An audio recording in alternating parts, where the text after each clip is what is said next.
Hello you guys, thank you so much for joining us on the Running for Real. This is like a special, if you can hear me, I've just realised I haven't got the microphone. I'm just going to grab that, I'm going to leave you. This is Drew. Morning. You will be able to hear him for just a minute. If you are in here and you can hear, let me know. Otherwise, I'll be back in 2 seconds. Hope everyone's doing well. We got some great questions in the group last night. We hope to be able to address some of those today. And as well as anybody who is writing their questions in while we are live. We're happy and hope we can answer some of those questions as we go along this morning. All right, if you are in here, let me know that you're in here and you can hear us okay. I'm going to put this, I don't know, I guess I'm just going to hold it. So if you are in here, type a comment, say you are in here, let us know that you are here. I want to first go over a little bit about who Drew is. So most of you will probably know somewhat about our story. Hannah, Mary, I can see you're in here. Let me know that you can hear me and see me okay. There's 10 of you in here right now. I want to see the hellos. But yeah, I thought I'd just start by telling you a bit about Drew, or maybe let you tell a bit about who you are. Mary is here. She can hear. Good. We're good. So before I begin with that, I guess I'll just say, so Drew and I have been working together about 2 years. And I haven't had a single injury in that time. I've had like little tweaks here and there, but mostly, nothing big at all. And I completely bring that down to this guy right here. So I have brought the expert for you. We are working on something really special, and he's here to kind of answer your questions. So maybe if you could kind of tell a bit about your background first. Sure. I've been doing training since 1999, actually getting paid for it. And just over the last probably 10 years or so, I've sort of changed focus from what was kind of a bodybuilding focused training like you might see in the covers or inside the pages of like a muscle fitness magazine, to a bit more performance based, but also incorporating general health into that performance basis. So make sure we get good human movement first and then work on athletic movement after that. And so in the past 3 years, I guess, there's been a little bit more devotion towards athleticism and training of athletes. But then again, we also have the people who are just the everyday individuals who just want to look better and feel better and not hurt when they do things. So we've been together for a little over 2 years. And it's been interesting working with a runner because if any of you have listened to the podcast that Tina and I did a while back, I was sort of averse to running. Most of the people I encountered were running for weight loss purposes only, and they may be the desk jockey individual who just wants to lose weight, and so they weren't really taking the other steps in their daily lives to make running successful for them, and so they were coming up with all these niggles and injuries and everything, and Tina has sort of opened my eyes to this culture of people who need to run, whether it be for competitive sport and stuff like that, or if it's going to be just for enjoyment, or people who are actually competitors. So I'm excited here to be able to help with that. Yeah, and obviously he's told you a bit about his story there. I'm just going to say hello to everyone who has joined and said hello. If you are joining now, say hello, let us know you're here. Fabio said the sound is going a bit. Is anyone else experiencing that? Seems to be okay. If we need to put it on the phone, we will. Right now we're using the laptop, but I hope we can kind of leave it on the laptop because it's just easier for us. Mark, I think that's definitely a reason for putting it off, especially as you're going to learn some stuff that you can use in the future. When I first met Drew, he wasn't really a big fan of running at all, but has kind of changed his mind. First, I'm sure he still does think we're crazy, but Yes. has learned how to work with that. And now he wants to pass that on to you guys. Obviously, my big news from the week.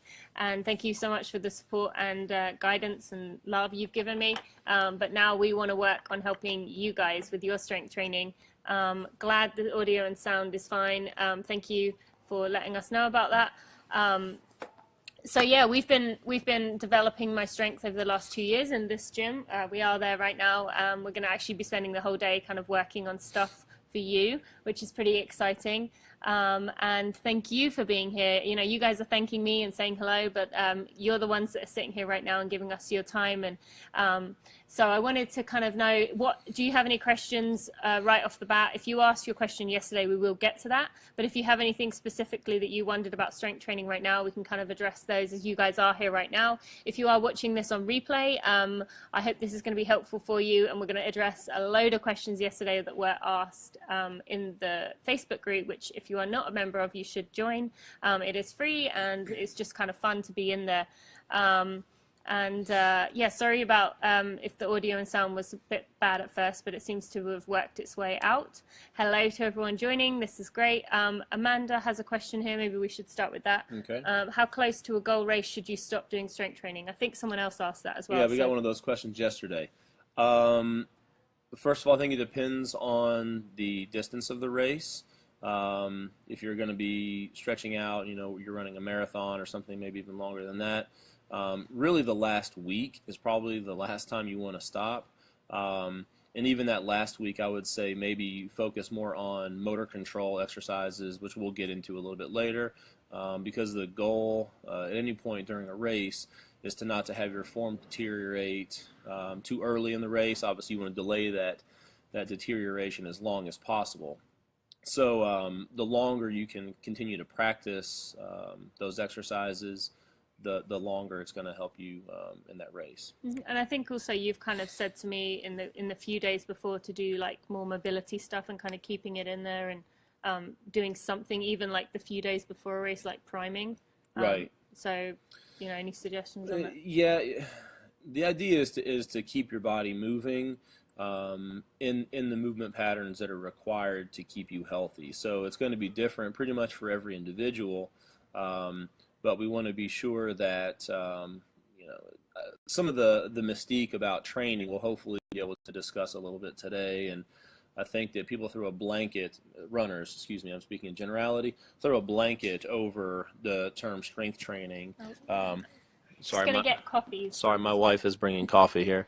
Trying to demystify training, strength training when it pertains to running, and so I think that we're going to hopefully differentiate between some of the different kinds of strength training, and then explain, you know, when it's appropriate to use certain parts of strength training, be it power, eccentric training, explosiveness, motor control, stuff like that. So we'll be able to do that. Yeah, sounds good. Okay, so we have a few other questions.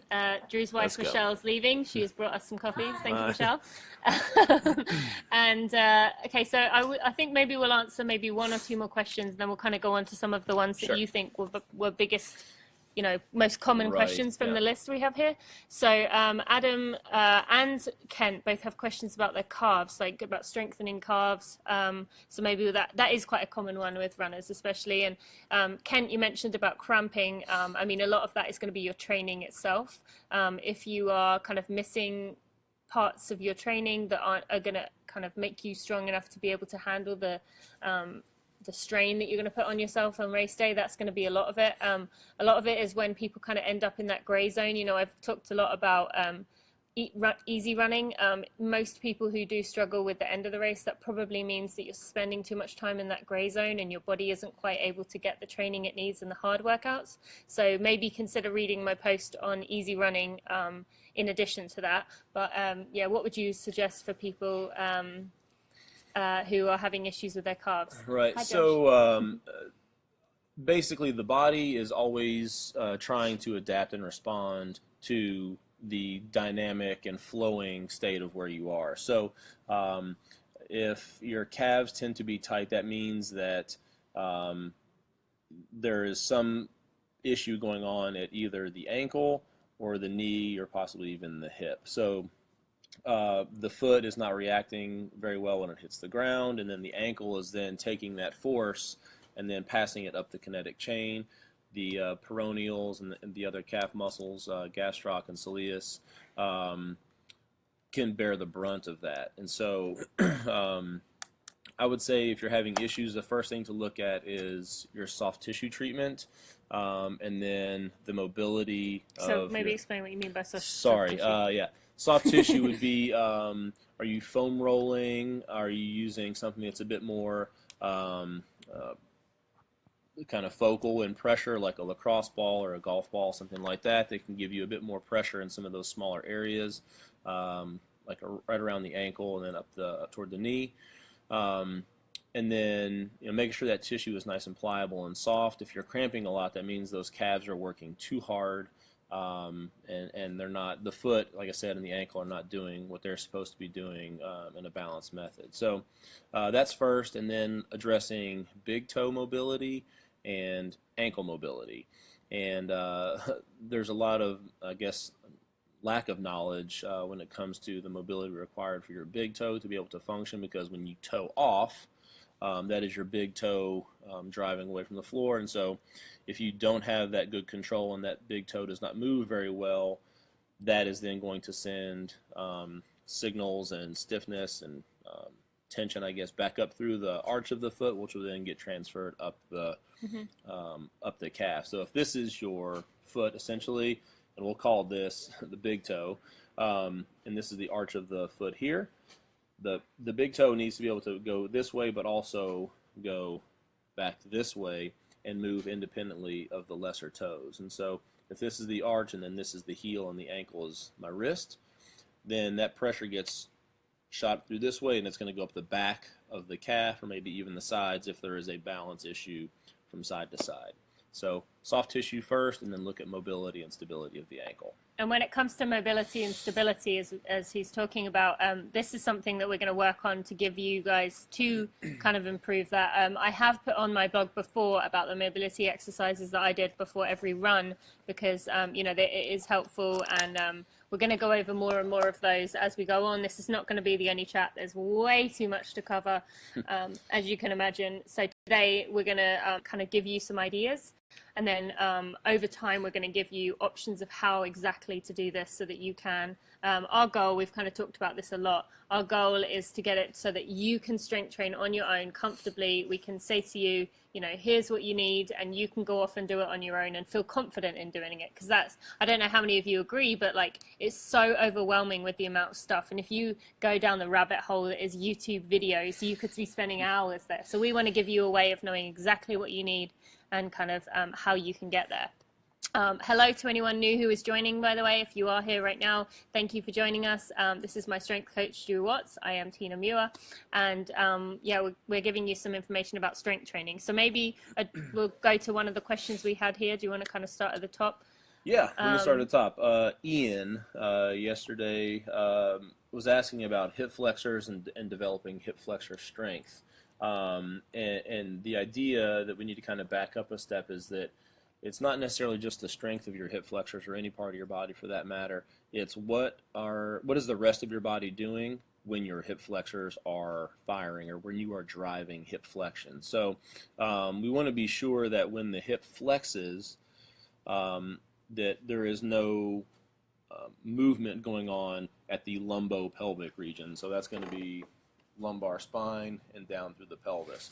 So if the hip is flexing because of all the muscular attachments and fascial attachments, if your body is not balanced correctly, if your anterior core, for instance, doesn't work very well or appropriately, as your knee and hip come up, as you flex that hip, it can make you round your lumbar spine over. Which is then going to dump your body this way, and then subsequently you might have to bring your head up forward. I don't do that. It's never happened in runners, especially this one. So Ian, I would say the bigger question is, first of all, when you bring your knee up and you flex your hip, are you able to maintain a good, stable anterior core and make sure that your spine is staying neutral?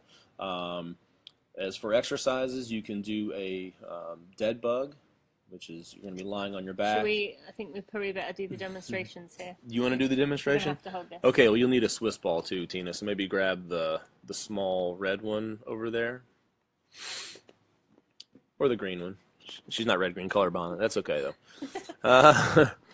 So I didn't plan on doing this, by the way. that's okay. Sorry. This is, So which way should I lie? This way? that's fine. Yes, I'm just going to tilt the camera down here a bit, so it's lying your back there. Okay, so Tina, bring your hands up on this side of the ball, and then bring your knees up to match it. Okay, so I want you to exert force into the ball with your arms, and then into the ball with your knees, and I'll maybe even bring your knees up a little bit higher. Okay, so this is in the DNS pattern. This is considered the 3-month position, and so Tina is applying force this way, which is making her get kind of stiff through here. Anterior core is working, low back is into the floor, and now Tina, if you want to, you can dead bug with one of those legs. You can extend that hip. So what she's doing now is this left hip is maintaining flexion while she is in extension in her opposite hip. And if you were to stand her up, this is essentially a running position. No, sorry, you can't see that from here. Let me go that way. There we go. That's much better. So now you can see that if she were standing up, it looks like she's running. And then you can switch legs. So making sure that she has a good control, driving the hip into flexion, but her low back and pelvis are not being affected negatively in that position. So that's a good one that I really like for, obviously, anterior core control. You feel that in your abs, right? Oh, yeah. So again, that's the relationship of the hip flexors with the abdominals to make sure that they are functioning properly.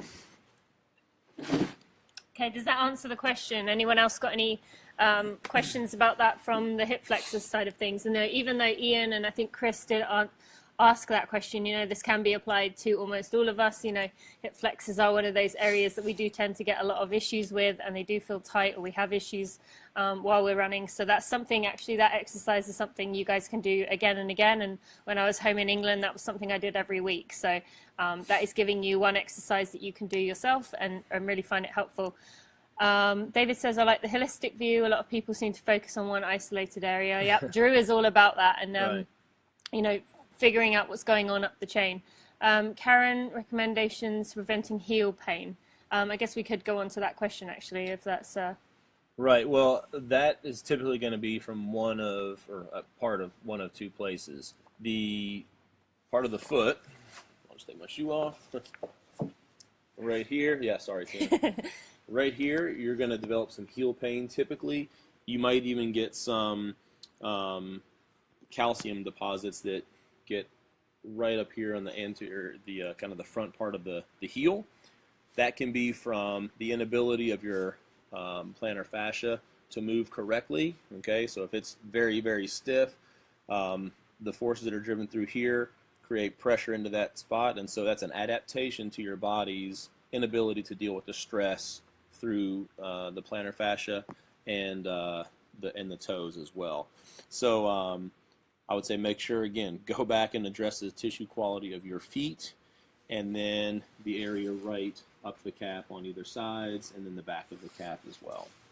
And that should be helpful for a lot of you, because I know a lot of people do struggle with, heel pain, plantar fasciitis, all this kind of stuff is going to be helped by what he's explaining here. So make sure you do roll it out. It's going to hurt, I'm not going to lie. Yeah. But, and actually, that's kind of a funny thing, just to kind of make this a bit more a personal thing. So Drew will quite often, while I'm coming to do exercises, like yesterday, I was doing a hamstring exercise, and I said, I feel like my calf's about to cramp.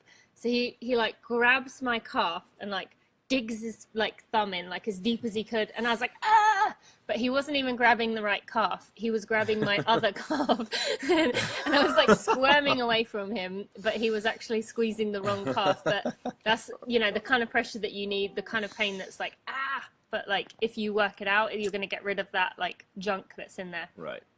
Is that helpful for you guys? Let us know. So maybe go on to another question. We have a question from Jeremy about P90X, or maybe not just so much P90X, right, but other CrossFit, high intensity, sure. Things like that. Yeah, I don't like to bash on any particular style of training. But yeah, we have to think about who the end user is. And so in this case, Jeremy's question related to P90X, I think there are better options because the end user of a P90X, the person who buys that program, is somebody who's interested in weight loss primarily, and they want to be able to do it from home. They need the convenience, the everyday accountability, but maybe they're not, they don't understand the needs of a runner. And so that product does not have a runner in mind as the end user.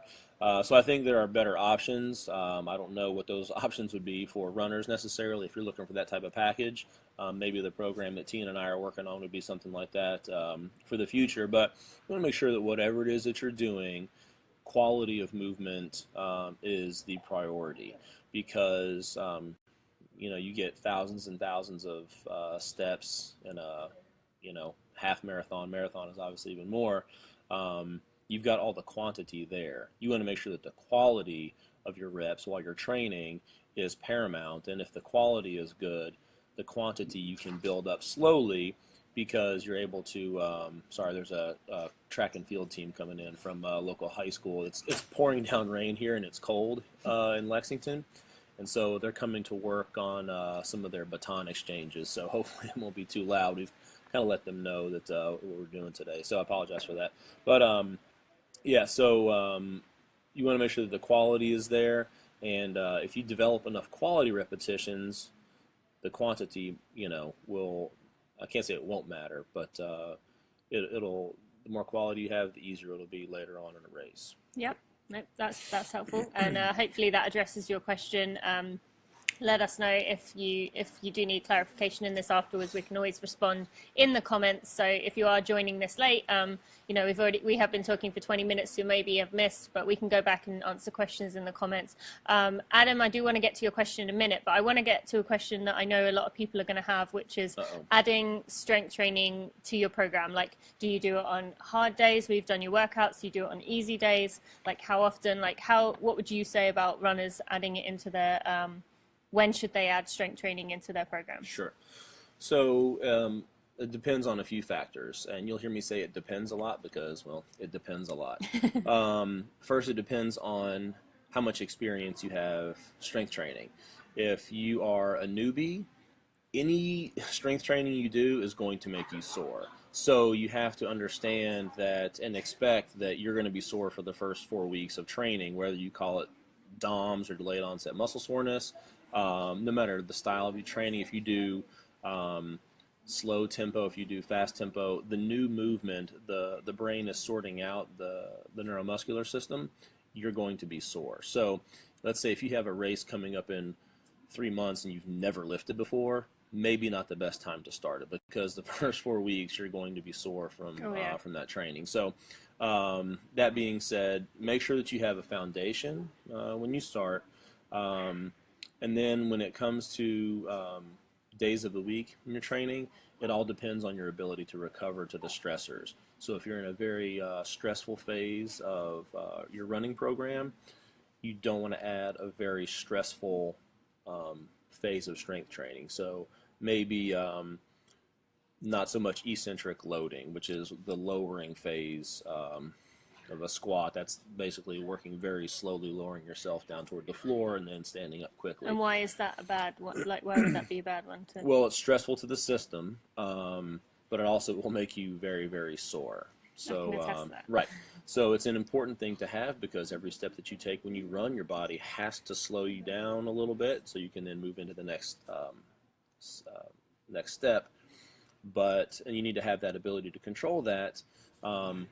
But you don't want to do that at a very stressful time. So if you're recovering well, if you're sleeping well, you're getting enough sleep. We can talk about waking heart rate as a measure of recovery. Heart rate variability is another. If those measures are good for you, then that's going to be the ultimate guide, because if your waking heart rate is good and you feel strong and your sleep quality and your sleep quantity were good, I say, go at it. Mm-hmm. If you don't feel as fresh, obviously then something needs to be taken away. So maybe then if you could kind of explain, if someone, okay, so let's say if you're racing in the next few weeks, obviously that you're going to be thinking about that race and you're going to be thinking, okay, after my next race. So let's say someone has let's say they're racing Chicago Marathon in October. Right. How would you kind of go about strength training for them if that is the case? Right. I think you might have to go answer a question right now. We're doing a Facebook Live thing right now. When we're done, yeah, we've got about, I don't know, 30 more minutes or so. If that's all right. Sorry. Hopefully, I think we're broadcasting all over the world right now. So, anyway, so for your somebody who's racing in October, I would say the first thing you want to start off for the first 3 or 4 weeks is going to have a focus on eccentric strength. So this is the part that's going to hurt, like I said, but it helps you control your body's ability to lower yourself to the floor and absorb the force into the ground, whether it be a push-up, a split squat, a squat, a deadlift, any of those things. By the way, he's giving you these exercises, and I know he's just like rattling through them, but that's what we're going to give you. We're going to give you what you should be doing and what these are and how to do them. So don't panic if he's like rattling them off and you're like trying to write them down. So. Yeah, don't do that. You'll miss the point. So working on really lowering the weight or yourself in a very, very controlled and slow manner allows your body to handle that movement, but also keep the rest of you together, which is the thing that I mentioned from Ian's question about hip flexion, making sure that the rest of your body doesn't compensate in some way. So anyway, I would start with eccentric loading first and get a good grip on that. Obviously, working on core stuff. Don't do crunches or sit-ups, please. Don't get him started. And then start to work on a little bit more speed work. So if you have a speed phase, that's a great time to start implementing speed work. So that would mean less focus on the eccentric or the lowering phase, more focus on moving very quickly. Hopefully, if you've done your eccentric loading well, your form should not deteriorate when you do your speed work. So you're saying speed, when they're doing this speed work of running, they're going to also be doing like quick movements within their strength training? Exactly right. So volume will decrease in that because when you do those speed workouts, they can tend to take a lot out of you. That's why the volume is lower for those. So that's a good time to add in a little bit faster movement. So your speed workouts, running wise, will benefit from that speed work. And then I think plyometrics are important to have in there because they make sure that you're in the right place, or something will go wrong. Your knee will go the wrong way, your ankle will go, your foot will go the wrong way. Something will happen there. But it also, again, allows you to develop power, which it's important. The more power you can create with every step, the better you're going to be for the duration. What would be some examples of plyometric exercises? And like I said, we are going to show you how to do this. We're going to give you the videos. We're going to give you everything that you're going to need, but just kind of for right. What they're... Yeah. So the first thing we like to do again is focus on the eccentric. So that would be like stepping off a 12-inch box or a 12-inch platform, stepping off with one foot, landing with both feet. Making sure that your body lands in a nice sound position. You're not too far forward over your toes. So they call that a depth jump. You're not actually jumping in that case. You're just kind of landing. And then the next step from that would be depth jump off the box and then rebound jump up. Mm-hmm. So that's working on the absorption of force and then recreation of force off the floor. Okay. And like I said, we will be kind of explaining this a bit more like as we go. And, I know there's a lot of information here, but I just kind of wanted to give you some time to ask Drew some questions and kind of get to know, you obviously know me pretty well, most of you do. But you're going to be seeing a lot of me. Yeah. Get to know Drew a little bit more as well, because we are going to be, giving you this stuff, and it's going to be helpful. And, most runners are now learning how important strength training is. And as I mentioned, I didn't get any real injuries for 2 years, and that is because of this guy and what I did with him. So if you keep getting injured, you keep getting stuck. This is why I wanted to do this right now, because I know how frustrating it is and upsetting, and I want to prevent you from getting injuries. And this is the number one way to do it. So, okay, should we go to another question? Yeah, Adam, or is that? Yeah, let's go to Adam's one. What are the benefits of seeing a professional coach compared with doing it yourself? You can kind of maybe give the 3 options, like seeing a coach would be ideal. Doing what we're going to be doing is, second option, and then third option, why it's not good to just kind of Google, glute exercise and make it up as you go along. Sure. Well, first of all, it's great to have a coach in person. If you can do that, that's fantastic. You want to make sure that your coach doesn't try to dissuade you from running. If that is your sport of choice and it gives you enjoyment or it pays your bills, whatever the case may be, that's something that's important to you and your quality of life, you should be able to continue doing it, and they should be supportive of you in that endeavor. So making sure that they have an understanding of, have you ever worked with a runner?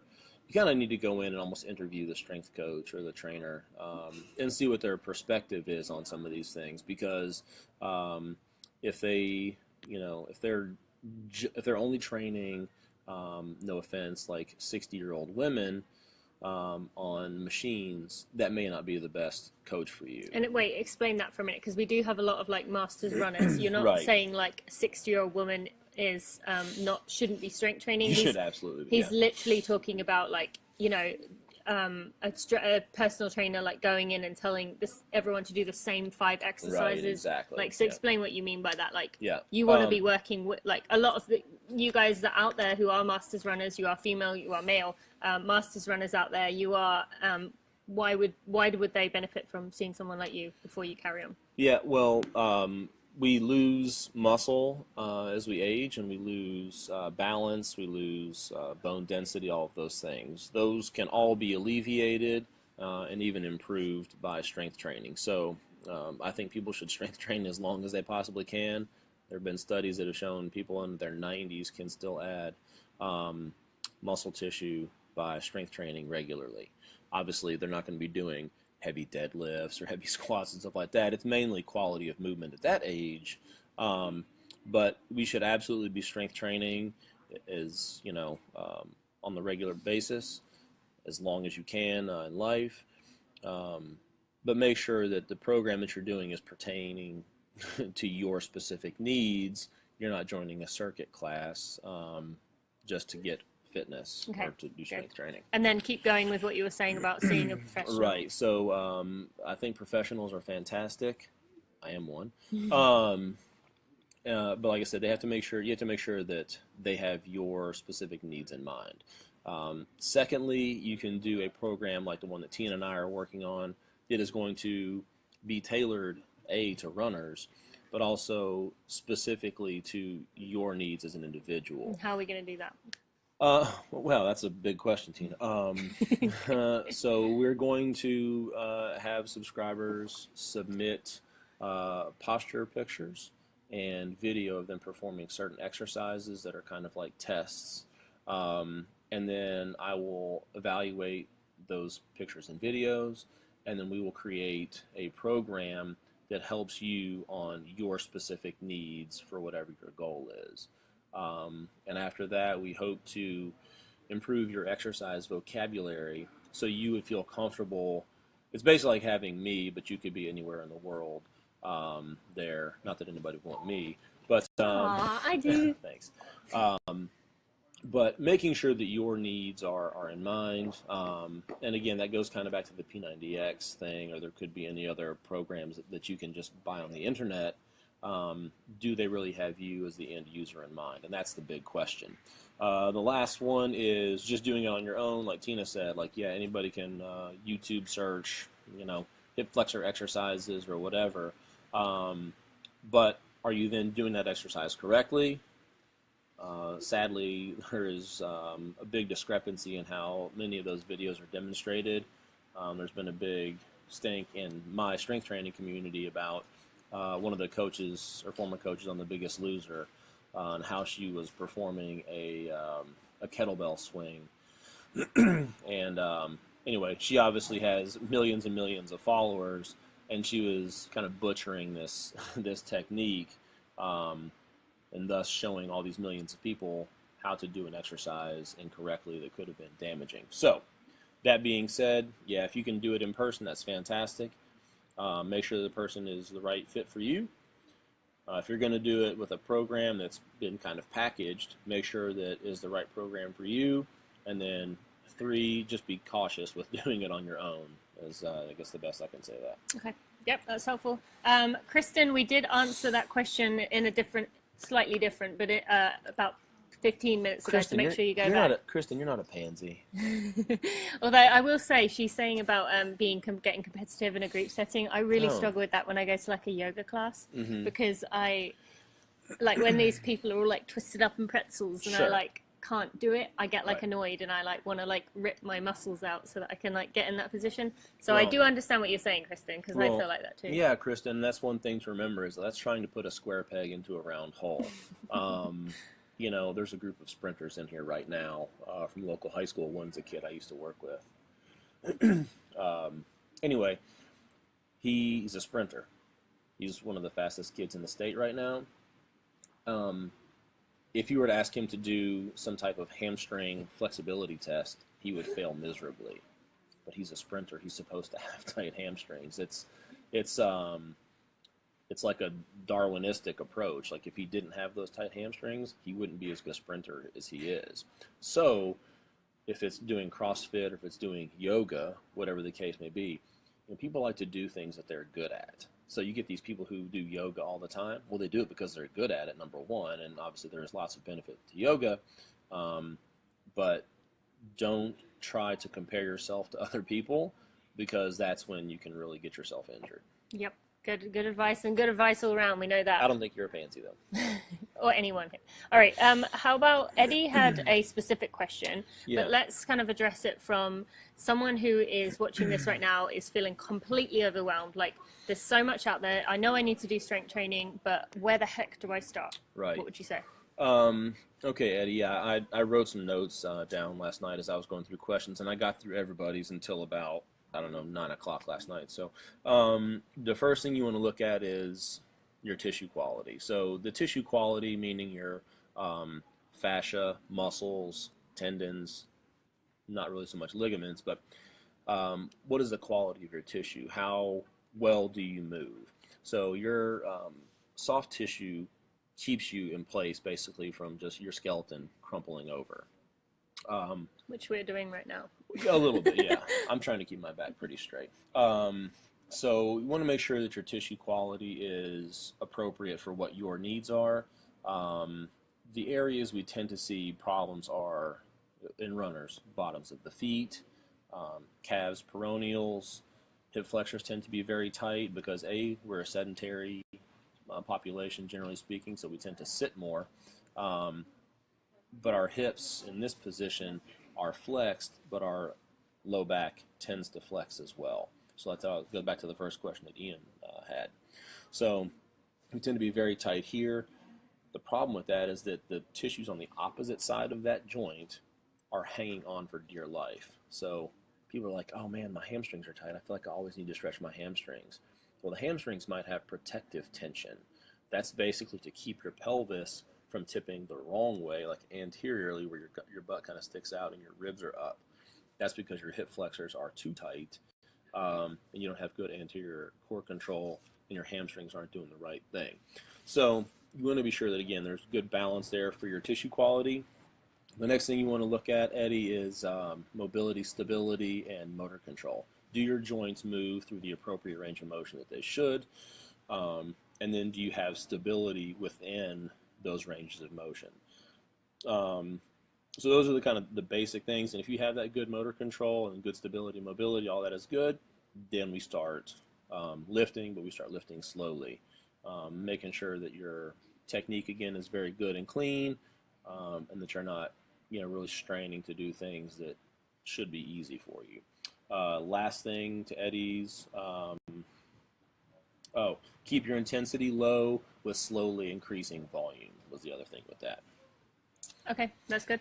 Right. And then related to that, so, he's given you the kind of overarching view of what you need to do and how the kind of order to go about this. But again, I will say that, I know it's still, there's so many things out there. There's so many different people saying, try this exercise. This is a bullet exercise. Try that exercise. And I know it's a lot. And that's exactly why we thought it would be a good idea to kind of work on something. And we are working on this, and we're so excited because we want to tailor this to you. We want to make it like a program where you can, we give you the exercises you can do. We'll show you how to do them. You'll video yourself. will analyze you, or Drew will, analyze you, and then be able to prescribe what you need specifically. So hopefully that is helpful. Right. So I guess we have got a lot of questions. I don't know, is this all double page? Okay, Yes, so we have probably more questions that we're going to be able to get to today. So were there any that were on here that you thought were kind of common, or would, a lot of people said, yeah. There were a couple. Sally had a question about training, and she said that she does strength training 4 days per week, focusing on kind of one area of the body at a time. And I think that's pretty common. I consider that more of like a bodybuilding type appearance type training for really anybody who's interested in athletic endeavor or general fitness endeavors should look more at training your total body 3 times, maybe even a 4th time per week if you're able to recover appropriately. The body will respond better by increased frequency, not increased volume on any one of those given days. So if I'm just going to train chest and shoulders today, and then tomorrow is going to be quads, let's just say, my chest and shoulders are going to be incredibly sore for days to come. My quads are going to be incredibly sore for days after I train them. The problem is that I should have trained them again once or twice in between that period to get that increased frequency. So that's the thing that we really want to focus on, is train frequently, but your volume needs to be decreased. The body tends to respond to that much more favorably than the bodybuilding type split. Okay. And then any other ones? I mean, a lot of your questions are kind of like variations of the same thing, and actually a lot of them we have addressed like through other questions. Sure. So, you know, are there any other ones that you had on this list? Sam and Jennifer kind of had similar questions, and Sam's was more about lifting, I think, as approaching a race. And again, that kind of depends on, I think your volume should decrease as you approach a race, but you shouldn't stop training. I think it was maybe a question about should men stop training, and I think no, you should not stop training approaching a race. But again, you need to understand where you are now and how much lifting experience you have before you start making determinations of, should I start lifting now, or what should I be doing as my race approaches. Make sure we have a good understanding of where you are now. Let's see. So while he's looking, George, your question, we kind of answered that earlier. So maybe about when he was talking about, tight hamstrings and people saying about, from sitting or like just feeling that strain. So do you think we answered that about the, from sitting in a desk? George? Right. Yeah, absolutely. Or maybe some suggestions on what you would say for people who are working on a desk?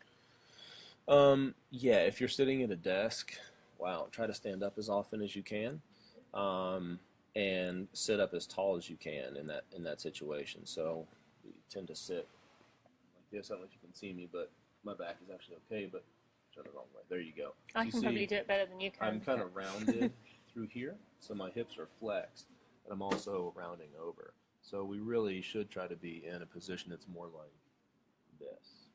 And what are your thoughts on sitting on a stability ball for work? Would that help? Yeah, it'll work as long as you can be in the right position. That's really paramount, because if you're, again, like I said at the very beginning, your body compensates in many different ways. If you're rounded here, but your computer screen is up here, well, you have to tilt your head up to look like this. If I were to stand up, I'd be looking at the ceiling right now. So we want to be sure that, we're doing one thing, yes, that's good, but is everything else after that also putting us in the right position? People always wonder why they're so tight, like up through here in their chest and stuff like that. Well, it's probably because of your posture. Breathing, number one, and then posture, number two. Okay. And then Jennifer also had a comment. I think she was asking about like where to start and blah, blah, blah, blah, blah. Sorry, that's bad. I shouldn't have said that. So my line of thinking is you should start at the finish. And that means, like, what is your end goal in mind? If it's a race, fantastic. If you want to be able to deadlift 300 pounds, that's fine. How do we back you up to where you are today? And then where do we start your training from that point? So we have to think about what our end goal is before we can then say, okay, well, you need to be doing this today, and then this, next month we're going to be doing this, and so on. So would you say to look for a coach that has that, like when you said about kind of interviewing a coach, essentially, like that they kind of don't just kind of throw you in and be like, today we'll do that and that, but like instead they kind of are like, all right, so when's your big race? Is that right? Yeah, I mean that's part of the whole process, is that you need to be able to sit down and discuss that and say, okay, well now Tina and I and Steve would have a meeting after one race leading up to the next. We would plan out 3 or 4 months at a time. This phase is going to be this phase is going to be this, we need to be ready by this time, and so on. So we have to kind of know what our end goal is, and then work ourselves backward to where we are today, and then create the program based on those needs. If, like I said, if you only have 12 weeks or whatever to start, before your next race, and you've never lifted before, or you haven't lifted in a while, it's probably not the best time to start a strength and conditioning program, because you're going to be sore for a while, and your body might not adapt to that stress very well. So what would you recommend they do if they are, like, let's say 12 weeks out from a race? Should they just do some general stuff? Like, what would you, or just not do anything? Or? Well, you should definitely do something, but don't make it a big endeavor. So again, think about, like I said at the beginning, focus on basic human movements first. So can you squat without pain and without improper compensation from your body? So maybe when you say squat, let's show them what you mean by squat. And then Danny, I'm going to get to your question in a minute, because actually I think that's a really good one. So we might be in a position where if you're trying to squat, you need to be able to sit to here with your head in a good place. My spine is flat. You see I'm nice and straight here. A lot of people can't get to this position. They might do this, or their heels might come off the floor. Okay, head might be up. So these positions are all like compensation patterns. Okay, if this is what your squat looks like, please don't do squats. Okay, so you should be able to do those basic human movements. So again, that could be, can you do a proper plank? Are you breathing correctly? That's. Oh wait, before we go on about planks. Okay, so when I first met Drew and he said about doing a plank, I was like, oh, I can hold a plank for like 5 minutes. Would you like to kind of say what you'd like to say to people who think, oh, I can hold a plank for 2 minutes? Right. You can hold your plank for 2 minutes, but you can't hold probably a proper plank for 2 minutes. The idea of a plank is to tie the entire body together in one solid piece. Do you think we could show this, like, kind of explain it? Oh, I'd love to, yeah. Okay, I'll because be the this is, model. Again, I thought I could do it for like, 5 minutes, but then when he had me do it, I couldn't do it for more than like 20 seconds. So maybe start how you come a bit closer so you're near the microphone. Okay. So, I'll show you some bad planks first. Okay. Can you hear okay? But guys, by the way, let me know that. Hopefully, from the angle, you can see how it looks. Okay. So, most planks is as people fatigue, will go one of two ways. They'll start like this. Okay. And if you can't tell, my hips are really high in the air, or they'll go like this. So what I'm doing now is creating a ton of pressure in my low back. Yeah, put it down on the bench. Try to turn the other way. Oh, this way. There we go. Yeah. So I'm letting my low back sag here, and it's putting a ton of pressure down here in my low back. Remember what I said about hip flexors and how they can pull your pelvis into anterior tilt? That's kind of like this position. My butt is kind of sticking out. My belly button is sticking out kind of the wrong way, and my back is arched. So like I said, the other one is going to be like this, maybe the head forward. See, I can hold this for, I don't know, minutes probably as well. But that's the body compensating and getting in a position where it's not optimal, and the wrong muscles are doing the wrong things in that place. So what we want to do is make sure that the head, shoulders, and T-spine, lumbar spine, everything is in a nice straight alignment, and then you're able to breathe while you're bracing that position. If you can't breathe in a position, you can't stay there very long, because if you can't breathe, you can't live. So what I would say is we would build our planks from the bottom up, so we get head, shoulders in the right place. Then we start to lift here, and then we would lift in this position. So what I'm doing is tilting my pelvis under, so I'm kind of flattening my lumbar spine, and I'm holding this position with my breath. Obviously, I'm trying to talk. Do you want to maybe have me do it from the beginning? No, and then... it's okay. Hopefully they got the idea. Okay. Was that clear enough? You guys let us know, because if not, we can I can have me do it and then kind of explain it again. But anyway, keep going. Okay. So the idea with that being that if you can't hold your body in a position in a plank like that for a lot of people say they can do minute, 2 minute, 3 minute planks. I usually have people start with 10 seconds or 10 breaths. Again, we like to use the breath as a way to determine, can you hold your plank for 20 breaths? Fantastic. Rock it out.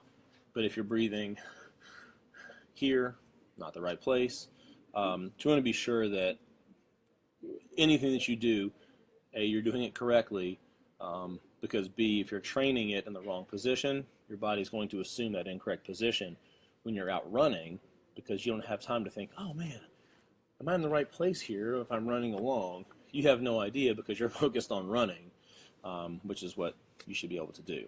So I hope that I think that's clear as mud for everybody. All right, one more thing I want to address. We are running out of time here. We are going to do another one of these. Don't worry, I'm actually thinking we might do it once a week, so you can get your questions answered if they aren't answered today. And if you have any questions, you can still type them in the comments and we will respond. But Danny says about eccentric contraction, it's equally important in build-up races with downhills. So Right. let's think about people who are doing New York Marathon. Mm-hmm. Lots of downhills, lots of ups and downs. It's particularly in the second half of the race. Mm-hmm. So the last 6 miles, from what I understand, you guys correct me if I'm wrong, are quite hilly. So how would someone, answering Danny's question with New York as an example in November? Sure. Yeah, you want to, obviously as you're coming downhill, you are running faster because gravity is kind of helping you down. Your body, especially your quads, have to be able to adapt to that eccentric force for miles at a time. So in that situation, I would recommend that you keep some type of eccentric loading in your program a little bit longer than normal. The courses that have lots of downhills, as we learned with Sacramento last year, can really eat you up. And so, yeah, you're exactly right, Danny. I think you should keep some of that eccentric loading in your program a bit later, just as long as it's not a detriment to your running. Yeah. So if you're still really sore and you're not adapting, again, you're not recovering well. Again, think about morning waking heart rate, morning HRV. You can even use grip strength and vertical jump as a test.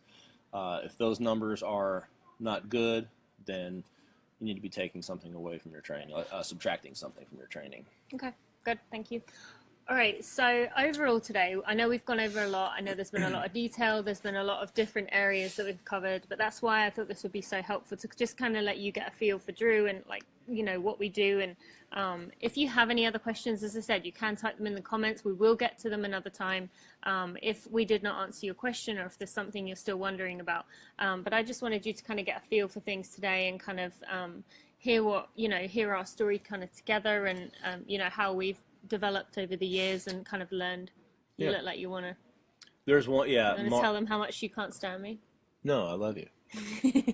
I love working with you. Yeah, I was actually reading Mark's question there about the plank challenges. So why did you get him started on this tangent? Mark, we're gonna be here for hours. No, this is very quick actually.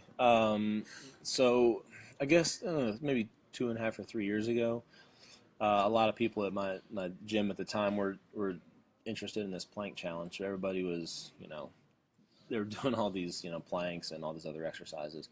So I said, you know what I'm going to do? I'm going to film myself doing a plank. And I would say that I have better than average core control and body control. So I had one of our staff videotape me, and I think I made it about 2 minutes and 48 seconds. And I thought that my form was impeccable the entire time, so I rolled back the video and watched it. And I realized that at about a minute 50 or so, my form started to break. And again, I'm somebody who trains that way and has for a long time, and I thought that I was in the right place for the next, almost minute, but I wasn't. So the bad thing is that my body remembered that last minute or so of that plank, but I was in a bad place even though I didn't know that I was. So that just goes back to it that anytime you train your body into a fatigued state, whether it's muscular fatigue, general fatigue, whatever the case may be, your body tends to make mistakes. You think you're in the right place, the right position, right posture, whatever you want to call it, but chances are you're not. This translates to running. See, I was tying it back to running. As the whole goal of strength training is to make any endeavor, whether it's general fitness, I just want to move better, feel better, not have my shoulder hurt when I go pick something out of the cabinet, or an athletic endeavor, the goal of strength training is to make those endeavors easier for you to do and reduce your risk of injury while you're doing them. So as we know, as races wear on, you accumulate fatigue. It's kind of like you hit that wall in a marathon, 21, 22-ish miles.